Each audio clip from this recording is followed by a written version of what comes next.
चुनाव आए और पार्टियों में नेतागण न लड़े, ऐसा हो ही नहीं सकता है। जी हाँ, लगातार कांग्रेस पार्टी में बगावत के सुर दिखाई दे रहे थे।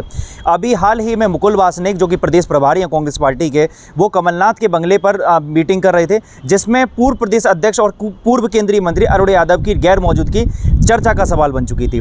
इस मुद्दे पर जब पूर्व मंत्री सज्जन सिंह वर्मा से पूछा गया तो सज्जन सिंह वर्मा ने चुटकी लेते हुए कहा कि जो अरुण यादव हैं उनके पास तमाम एकड़ ज़मीन है, उनके पास कॉलेज है, इस वजह से शायद वो इस मीटिंग में नहीं आ पाए थे। लेकिन अभी अरुण यादव का एक ट्वीट आया है। इस ट्वीट को देखकर ये लगता है कि कांग्रेस पार्टी में अब जो टकराव था, जो खींचातान थी, एक दूसरे के ऊपर जो पटाक्षेप आरोप जो लग रहे थे, वो लग सकता है अब थम गए हैं। मैं अभी अरुण यादव का एक ट्वीट पढ़ के बताता हूं। उन्होंने कहा है कि मेरे शरीर व परिवार के रक्त की एक एक बूंद में कांग्रेस विचारधारा का प्रवाह होता है।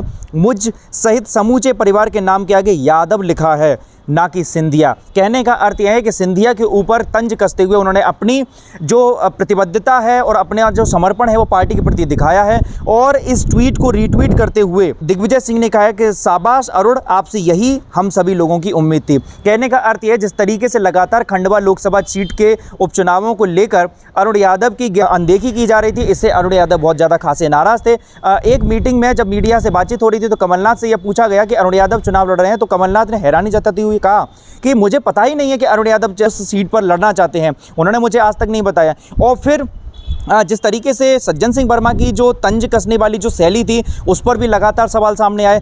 अब जब कांग्रेस पार्टी में लगातार लड़ाई हो रही थी तो इस पर तंज कसते हुए और इसका फ़ायदा लेते हुए कृषि मंत्री भारतीय जनता पार्टी के नेता कमल पटेल ने यह कहा कि जिस तरीके से कांग्रेस पार्टी लड़ रही है उससे पूरा फ़ायदा भारतीय जनता पार्टी को मिलेगा। कांग्रेस पार्टी सिर्फ आपस में लड़ती रह जाएगी, लेकिन हम चुनाव लड़ेंगे और जीत जाएंगे। तो अब देखना होगा कि अरुण यादव के इस ट्वीट को देखकर अब यह लगता है कि हो सकता है पार्टी में अब जो लड़ाई है वो थम गई है। और देखना होगा इस ट्वीट का जो दूरी है वो कहां तक पहुंचती है। और ये भी देखना दिलचस्प होगा कि क्या अरुण यादव की पार्टी के प्रति जो प्रतिबद्धता उन्होंने ट्वीट के जरिए दिखाई है, क्या उस पर पार्टी भरोसा करती है और उनको लोकसभा का टिकट देती है या नहीं। मेरा नाम है पीयूष परमार और आप देख रहे हैं द लोक नीति।